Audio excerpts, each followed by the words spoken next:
I was 12 years old when we moved into that house, the one that had stood empty for over 13 years. It was 3 stories and quite beautiful on the inside, but the history of it was truly haunting. I remember my first friend in the neighborhood. She just couldn't wait to tell me all about the evils of the house. I had nightmares for weeks after, and then the sounds, they started. At first, they were easy to overlook because it was an old house. My mom constantly reminded me about that fact. I just didn't like being alone there. You see, I was a latchkey kid, meaning both of my parents were always at work when I got home. My brother wasn't always there either. If I were sick, many times my mom would have to just leave me, and she would call and check in on me. Now, if I were really sick, she would stay and take care of me. But most of the time, she had to go to work. She worked second shift in the hospital, so she was gone an awful lot. My dad traveled for work, so he wasn't always home either. Without my parents every day, and my brother sometimes not home, it was far more ominous to a child my age. We had been living there a few months when it happened. My parents had gone out grocery shopping, and they had left me and my brother at home. My brother had one of those awful migraines, so we were spending the afternoon together. We were playing cars when we first heard it. It started as a low moan, startling us. When we heard the attic door unlatch, we both crawled under the bed, scared out of our minds.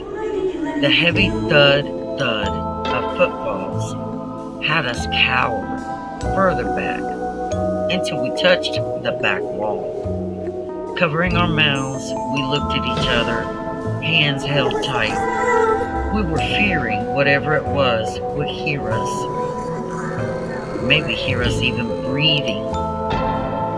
A shadow paused at my door, and heavy weight shuffled from foot to foot. I pointed the shadowy figure out to my brother.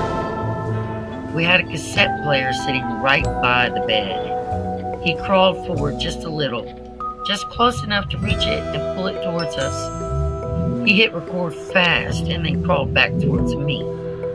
We wanted proof that something or someone had really been there. We couldn't imagine our parents thinking we had done anything wrong. The next thing we knew, someone was crashing through our parents' bedroom, and we could hear stuff being thrown around. We looked at each other, so terrified to move. We heard glass shattering and heavy grunting coming from across the hall, but we still did not move from under the bed. Finally, everything grew still, but we could hear those strangers' feet hitting the ground, crushing glass. Just when we thought it was all over, someone let out a loud scream, and the stranger raced down the hall, hitting and pounding the walls as he did. The kitchen chairs went flying back against the counter. We heard our cat cry out, a shrill hissing cry, but we could do nothing. There was a heavy thud against the outside of the house, and it was then we realized the back door had been thrown open, and it was slamming back and forth into the house siding. We laid there for a little while longer, hoping and praying whatever had been there was gone now. The rain was incessant, the lightning flashing through the windows, the wind howling. It just left everything feeling far more eerie than maybe it truly was. But we decided to finally venture out from under that bed. We went into our parents' bedroom first, our eyes growing wider by the second. Nothing was changed. Nothing had been damaged. No glass was broken. No signs of anybody having been there. We looked at each other in shock, and it seemed we both thought the same thing in that instant, to go check the recording. And we did. My brother pushed the stop button because it had still been recording for we didn't know how long. He rewound the cassette, pushed play, and there was nothing to be heard. No explanation for what we had just witnessed. No idea of how it even happened.